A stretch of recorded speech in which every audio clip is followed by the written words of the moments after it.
Hi everybody. In chapter 9 we're going to learn about the dynamic properties of our sun. So for example, we'll learn about convection, radiation,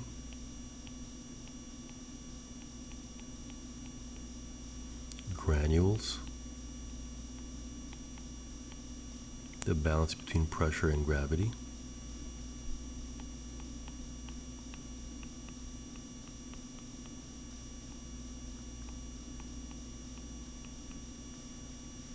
we'll learn about structures such as the corona, the core, prominences, flares, solar wind,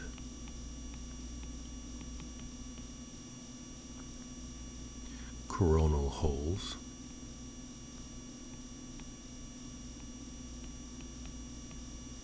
sunspots and their cycles,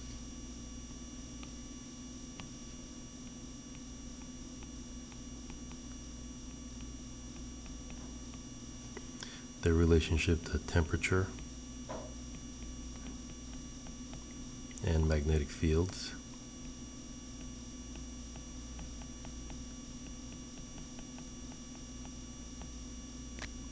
hydrogen fusion,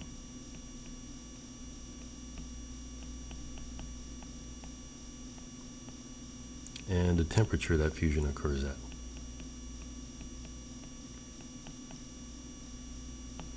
So we're going to learn a lot about the sun in this chapter here, or about our star, the sun, and we'll see that we'll apply this to other stars.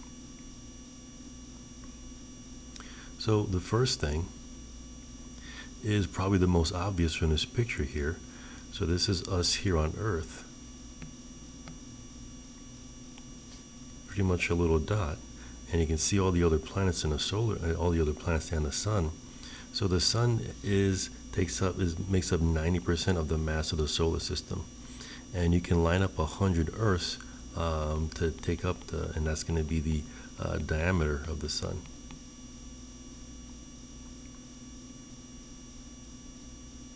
Now let's look at the forces inside the sun. So if you look at, we're going to assume that the sun is a big ball of hydrogen. So a hydrogen atom is going to have, so this will be the atom. It's going to have one proton at the center and one electron orbiting around it. So we're going to assume that the sun is going to be a big ball of hydrogen gas. So there's going to be a couple of different regions. So near the surface here, so you're going to have the most amount of heat at the center, and then you're going to have, and it's going to be cooler over here at the edge. So where it's cooler, the hydrogen atoms are going to be able to exist with their protons at the center and electrons orbiting around it.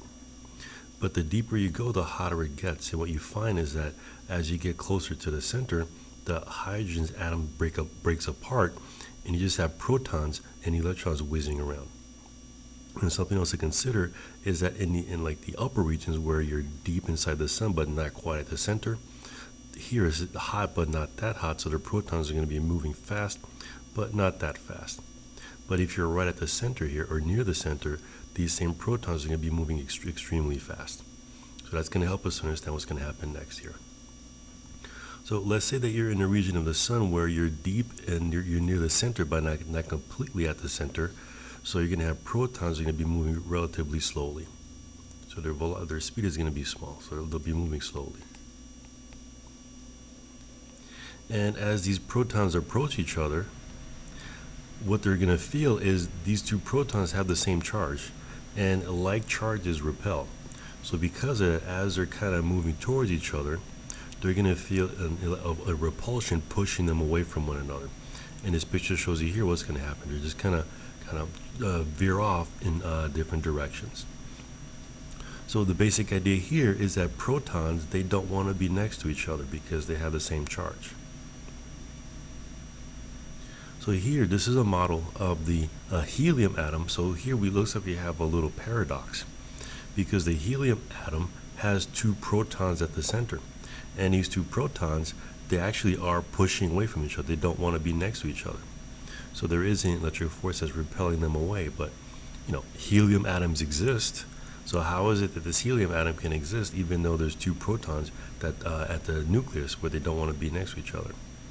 So the answer to that is that there's another force, a new force of nature that we're going to learn about. And this new force actually inside the nucleus is much stronger than the electric repulsion, and it's able to hold the nucleus together. So there's a new kind of force that we'll be looking at. So let's try to understand how this new force comes about. So we're going to look again here. This is the sun. So at the surface, you have just plain old hydrogen atoms with a proton at the center and an electron orbiting around it.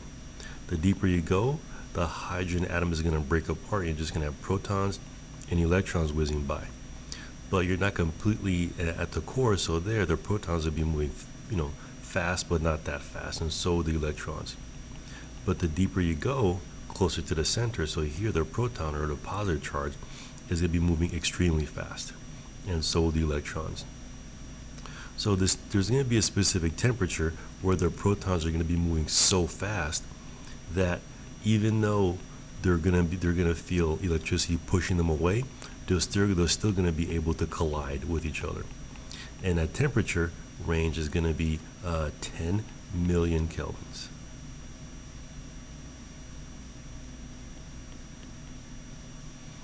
And so the reason what this temperature, the reason why this happens is the way that these temperatures can get so hot here is because the sun's enormous mass and gravity. If you look at the solar system here, you can see right there, this is the Earth, just a speck there. So the sun has so much mass and so much gravity that it can create an enormous amount of pressure, and pressure implies heat and friction, and all that heat and friction and rubbing generates heat, and that allows these protons to move very fast, so fast that they're able to collide with each other even though they feel a repulsion from because of electric forces. So there's a threshold temperature.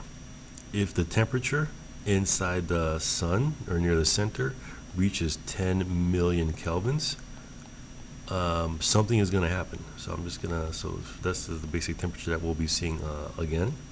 So at 10 million kelvins, what happens is that these protons, they're pushing away from each other. They don't want to be next to each other, but just because they're moving so fast, that repulsion doesn't matter, and they're still able to get close enough to each other.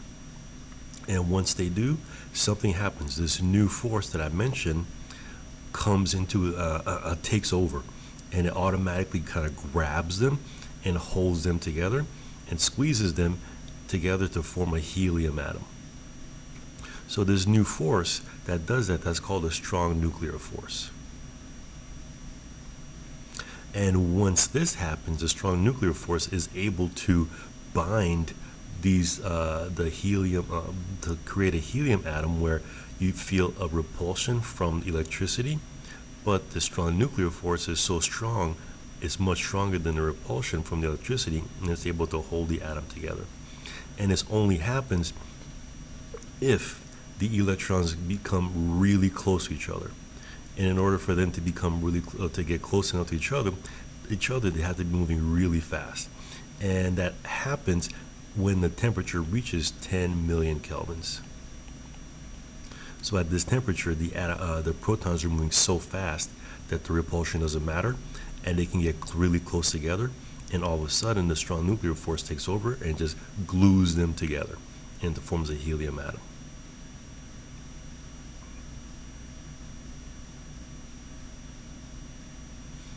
And so there's more to this force. And so the nuclear force, what it does is that it takes these protons that don't want to be next to each other, and if it's hot enough, they'll be able to get close. The protons will be able to get close enough together that the strong nuclear force takes over and glues them to form a helium nucleus. And as it does this, it also releases some energy. So this process where you combine two protons, so you combine, well, actually here it's four protons, but you, from a hydrogen nucleus, you create a helium nucleus. This is called fusion. And this occurs in the center of the sun or in the core of the sun. So the core of the sun, it produces energy.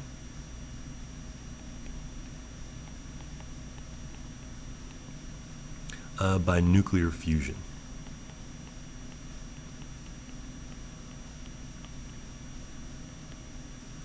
And what nuclear fusion is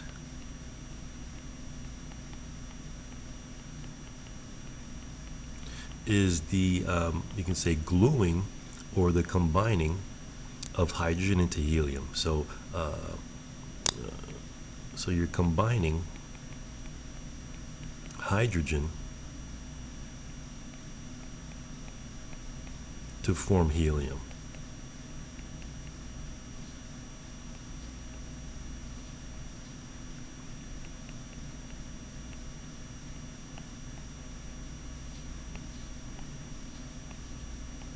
And as it does this, a byproduct of this fusion of protons into helium is you release energy. And this is how our sun works. So our sun also fuses hydrogen into helium.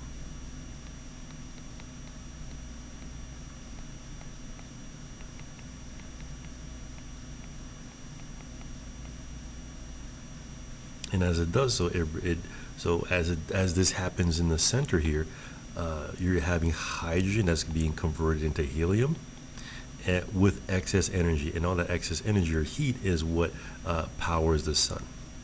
So that's where we get the heat from our sun from.